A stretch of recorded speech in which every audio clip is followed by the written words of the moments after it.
Have you ever had one of those quiet, late-night moments when the house is still and a difficult realization just washes over you? It's the unsettling truth that as we get older, the support system we once took for granted begins to change.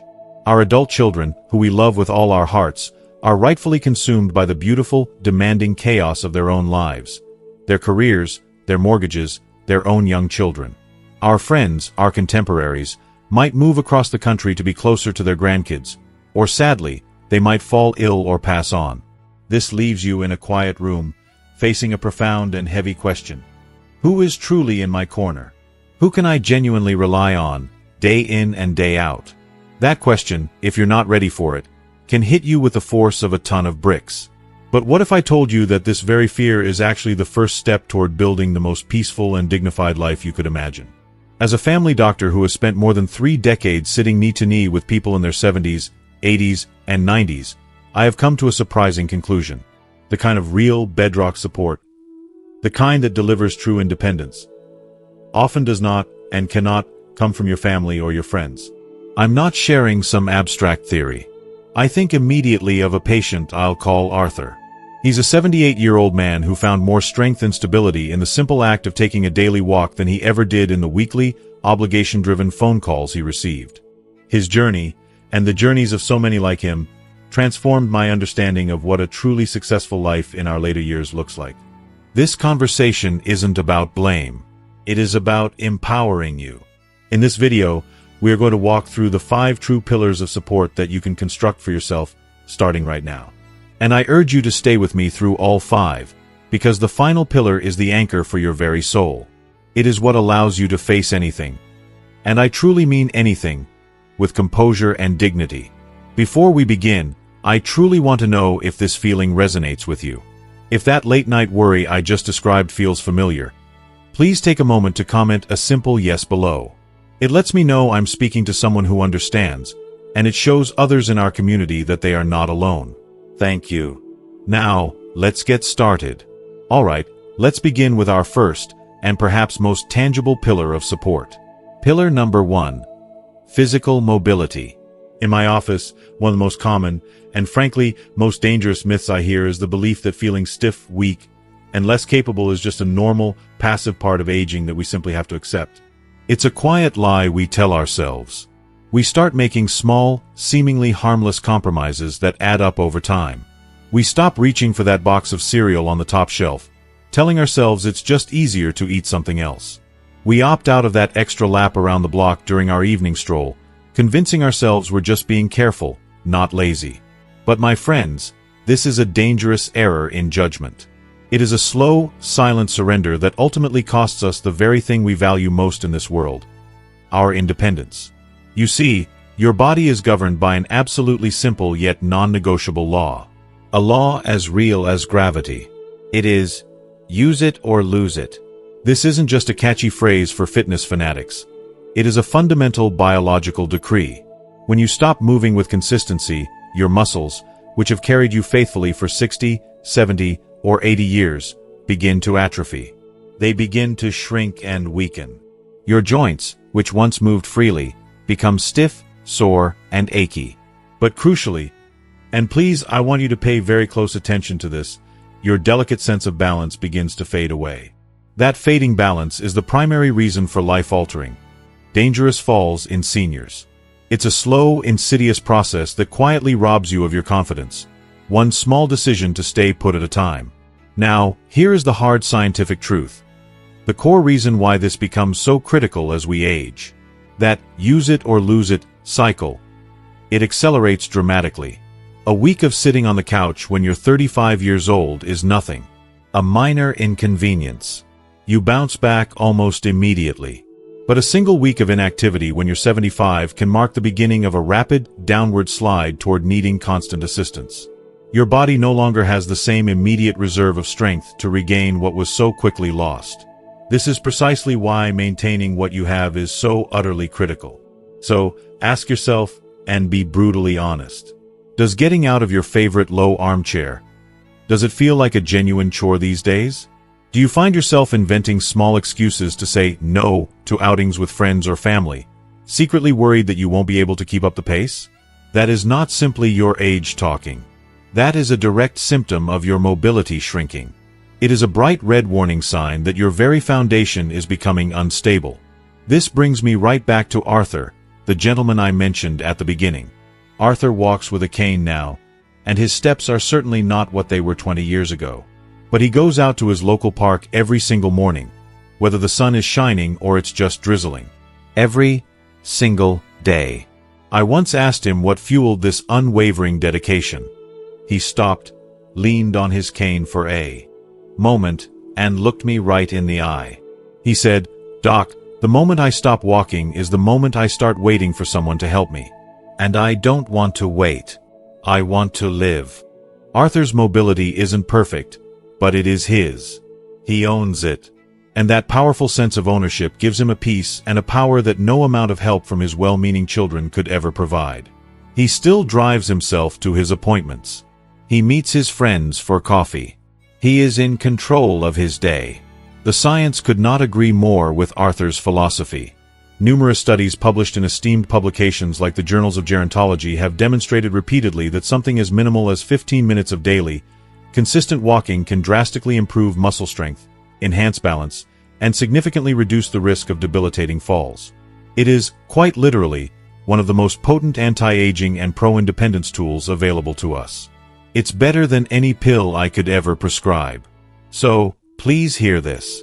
Do not wait for a doctor to prescribe it. Prescribe it for yourself. Your mission, should you choose to accept it, is simple. Start with a 10-minute walk every single day. Do it around your living room if the weather is poor. The goal is not distance or speed. The goal is relentless consistency. This is the first and most critical step in building a life you can reliably count on. It is the best medicine for personal freedom. If you believe that movement is medicine for independence, please take a moment to comment, "I will walk," below. It's a promise to yourself. Now, let's move to our second pillar. This one is less about the body and more about the mind. It's a pillar that, in my experience, causes more silent, nagging anxiety than almost anything else. Pillar number 2. Financial simplicity. Most people instinctively believe that having a larger amount of money in the bank guarantees more security and peace of mind. It's a logical assumption. However, over my 3 decades in practice, I can definitively tell you this. I have witnessed far more sleepless nights, far more stress-related heart palpitations, and far more medical issues caused by financial clutter than by the actual numerical size of a bank account. I'm talking about the pervasive, low-grade stress of constantly juggling multiple credit cards with different due dates.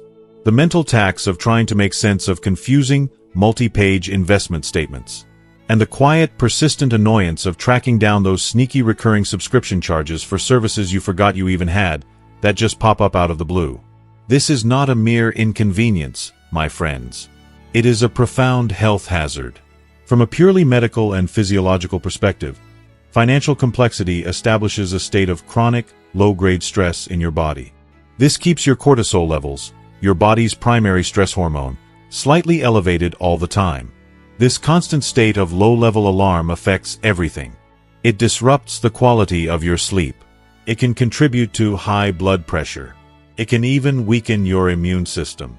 Your brain is perpetually preoccupied, trying to manage and keep track of all these moving financial parts. And that precious mental energy is being stolen directly from your capacity to experience genuine peace and joy.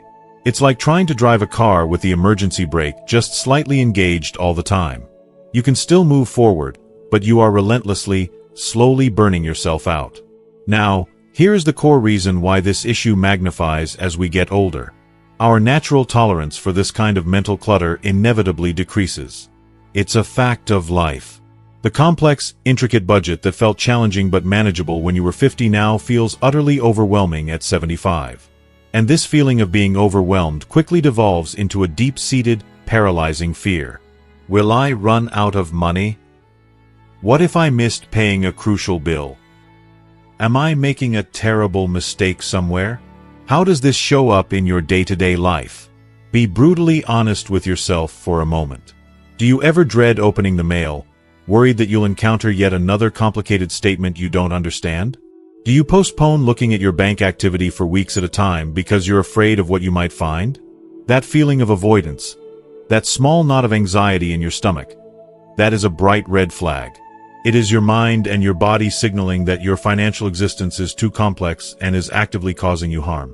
I remember my patient Margaret, a truly wonderful 74-year-old widow. After her husband passed, she was left to deal with a bewildering tangle of accounts, various old investments, and outdated insurance policies. She confessed to me one day in my office that she was so terrified of the sheer complexity of it all that she had started piling up the unopened envelopes on her dining room table.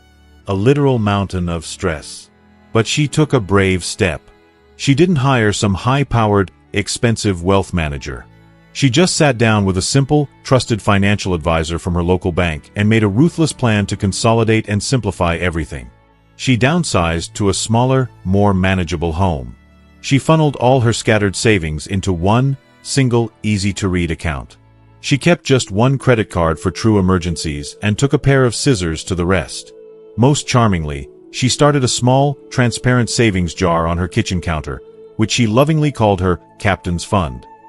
She would only drop $5 or $10 into it at a time. She explained to me, her eyes twinkling, "It's not about the money, document. It's about seeing it there and knowing visually that I am the one in charge." She told me the best part was this: I used to be afraid of the mailman. Now, I open every single envelope with a clear head and a calm heart. What Margaret found was not vast riches.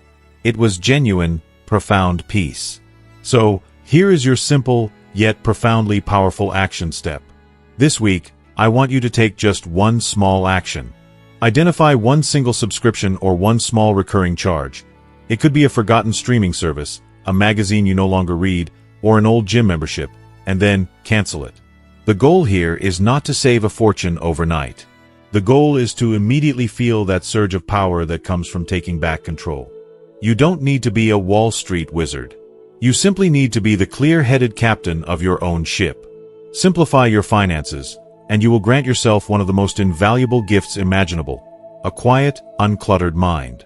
Was that a light bulb moment for you?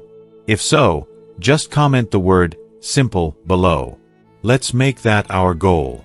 Alright, let's move to our third pillar.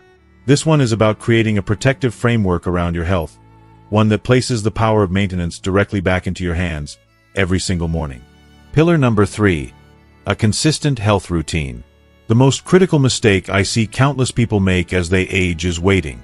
They wait for a major health crisis before they finally decide to start paying attention to their body. They wait for the inevitable bad diagnosis from a specialist, the unexpected and frightening fall in the middle of the night, or a scary test result to galvanize them into action. That approach is precisely like waiting for a violent thunderstorm to start before you decide it's finally time to fix that major leak in your roof. It forces you to live your life in a constant state of reactive crisis mode, always putting out fires, always scrambling to catch up. And that is an absolutely exhausting way to live. A consistent routine completely flips that script. It makes you proactive, not reactive. It places you squarely in the driver's seat of your own health. Now, when I say routine, please don't misunderstand me. I am not speaking of training for a marathon.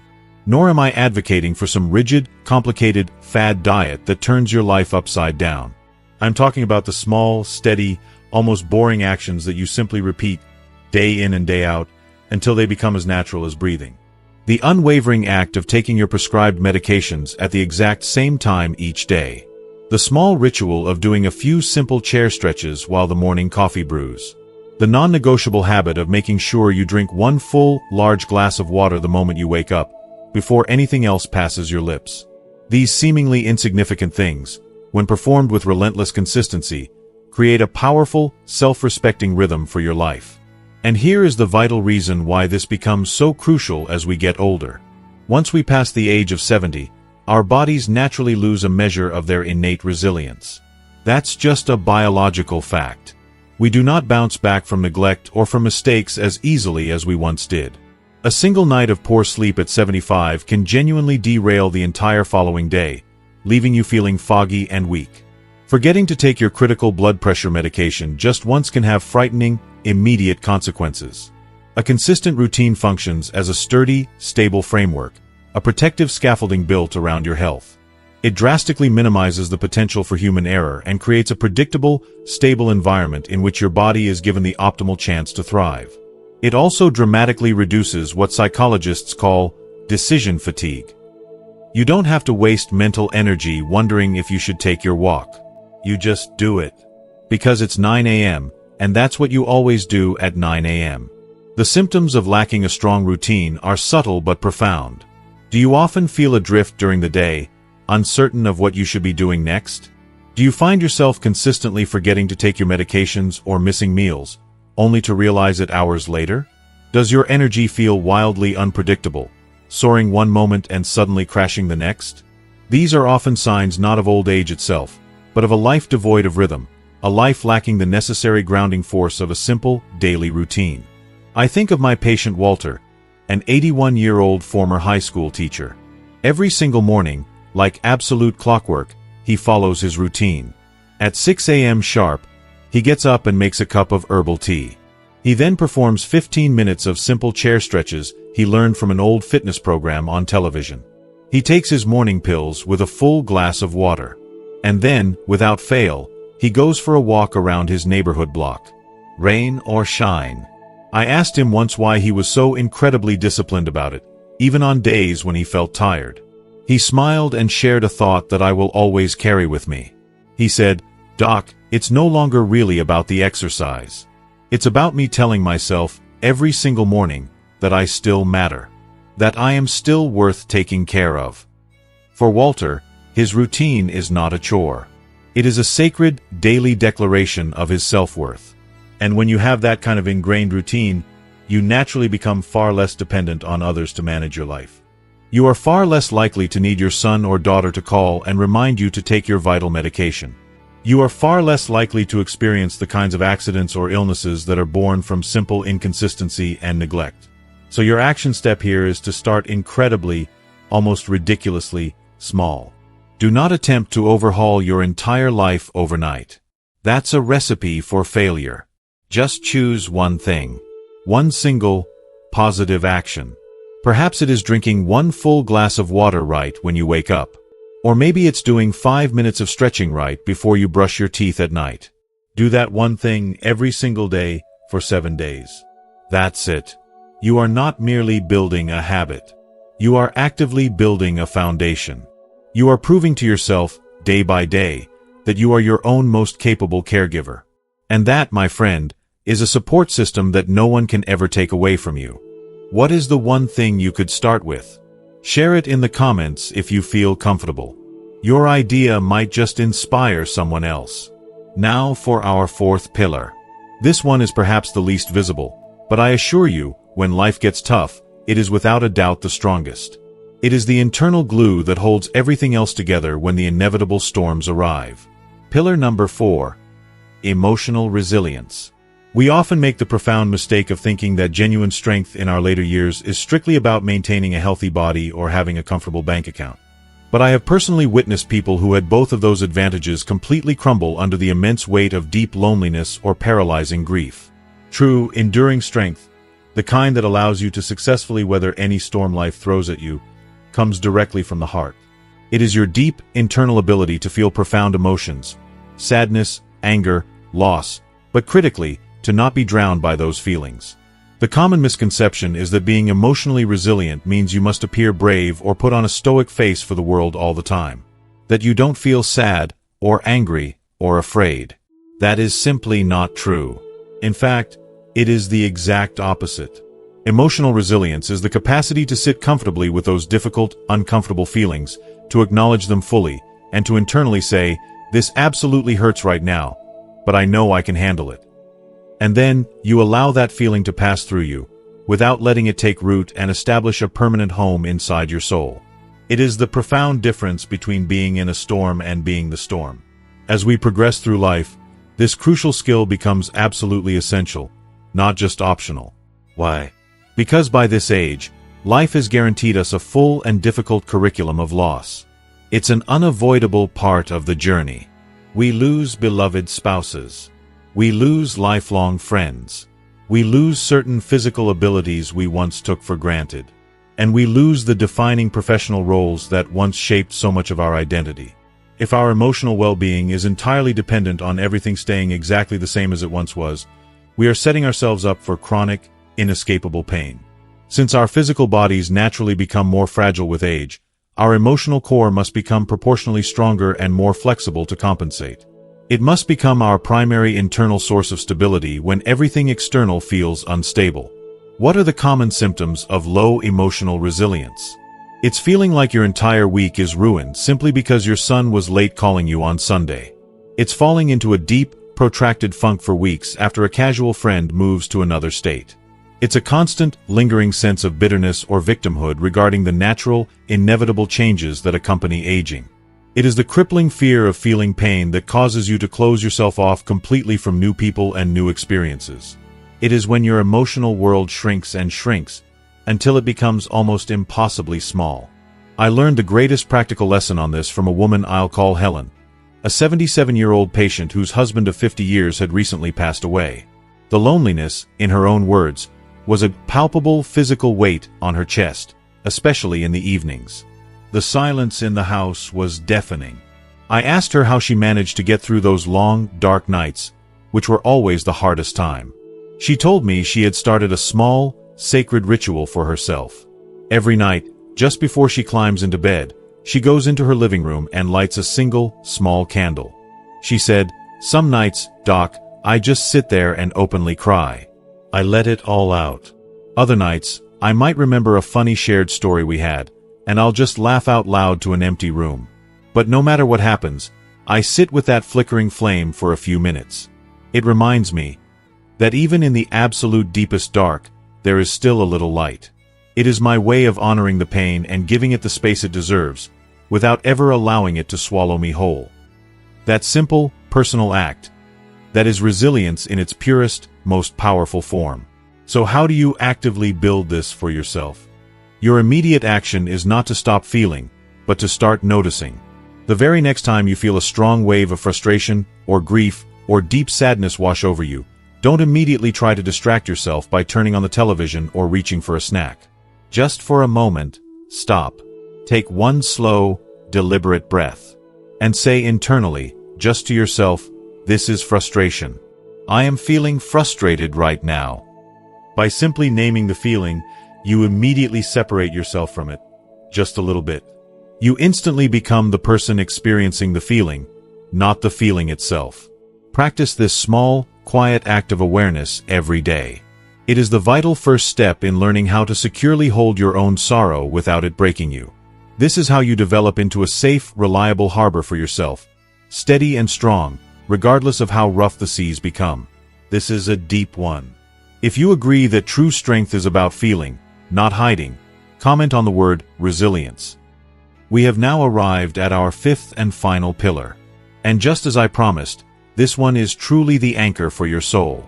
It is the solid, internal compass that will keep you absolutely steady when every other external factor in the world is shifting or disappearing. Pillar number 5. A personal code of values. For the majority of our adult lives, our identity is powerfully and conveniently tied to our external roles. We are defined by what we do. We are a parent, an executive, a spouse, an engineer, a teacher, a nurse. These roles are incredibly useful because they come with a built-in, external set of expectations that efficiently guide our behavior and our decision-making. But what happens on the day you retire? What happens when the children are fully grown and have left the nest for good? Or when your beloved spouse is no longer by your side? All of a sudden, those external guideposts, they vanish. And this void can leave you feeling profoundly lost, adrift on an unfamiliar sea, constantly wondering, who am I now? What is my purpose today? This is the exact point in life where I see so many good people falter. They look outside of themselves for a renewed sense of purpose. They wait passively for someone else, a new hobby, a call from a child, a new club, to give them a reason to get out of bed in the morning. But the most peaceful, most grounded, and most dignified seniors I have ever had the privilege of knowing do the exact opposite. They look decisively inward. They are guided not by a job title or a family role, but by a simple, crystal-clear set of personal rules for living. A personal code. Why does this concept become so profoundly important in our later years? Because it instantly makes you completely independent of other people's opinions, their validation, and their actions. Your day-to-day peace of mind no longer depends on whether a loved one approves of your choices, or calls you when they said they would, or remembers to check in on you. Your profound sense of self-worth then comes from a much deeper, more personal, and more stable place. The unshakable knowledge that you are living your life in a way that is rigorously true to your deepest, most authentic self. This internal validation is entirely unshakable. When you possess a clear personal code, you immediately stop being a frail leaf that is blown about helplessly by the winds of circumstance. Instead, you become the powerful, deeply rooted tree itself. The clearest symptom of not having a clear code is a pervasive, nagging feeling of aimlessness. It's feeling easily offended or excessively rattled by what casual acquaintances say or do. It's that constant, subconscious feeling of searching for something, but having no idea what that something is. It's making nearly all of your daily decisions based on what you think will please others, rather than what you know in your heart is right for you. It creates a life that feels ultimately flimsy and provisional, as if you're waiting for someone else to give you your script. I once had the pleasure of meeting an 82-year-old man named Frank at a community breakfast. He wasn't famous and he certainly wasn't wealthy, but he possessed a quiet, unassuming dignity that was absolutely magnetic. People were just drawn to his calm energy. I was curious, so I asked him the secret to his clear-eyed composure. He chuckled softly and said, "It's no secret, document. I just have 5 simple rules I try to follow every day." He told me, Number 1, always speak the truth, but always with kindness. Number 2, never waste food. Number 3, always return a borrowed thing in better condition than when I received it. Number 4, forgive quickly, because holding a grudge is like drinking poison and expecting the other person to die. And number 5, end every single day with a clear conscience. He lived his life entirely by that simple code. It was his internal compass. It simplified all of his decisions. He knew, with an absolute and unwavering certainty, who he was. And because of that, nothing outside of him could truly disturb his peace. So, your final and perhaps most deeply meaningful action step is one of quiet reflection. Sometime this week, take out a clean piece of paper. You do not have to show this to anyone. It is for you, and you alone. At the very top, write the heading, "What I Believe in." Then simply try to write down 3 things. Just 3 non-negotiable rules that you want to guide your life from this moment forward. It could be something as simple as, be curious, or show compassion daily, or always leave things a little better than I found them. The profound power is not in how complex or eloquent they are, but in the simple fact that they are yours. This is not a mere intellectual exercise. This is the profound act of building your own internal support structure, a foundation of character that will reliably hold you up with quiet, faithful strength when everything else around you inevitably changes. It is the ultimate source of peace, because it comes from the one person you can always count on, yourself. As we bring our time together to a close, I want you to recall the beginning of our talk. Back to that quiet, universal fear of being left to fend for yourself when you need help the most. Think back to the people we discussed today. Think of Arthur, fueled by his daily walk of fierce independence. Think of Margaret, who found a calming peace not in more money, but in a simplified checkbook. Remember Walter, greeting each new morning with a self-respecting routine that reminded him every single day that he still mattered. Think of Helen, lighting her single small candle against the consuming darkness of grief, giving her pain a space to exist without letting it take over.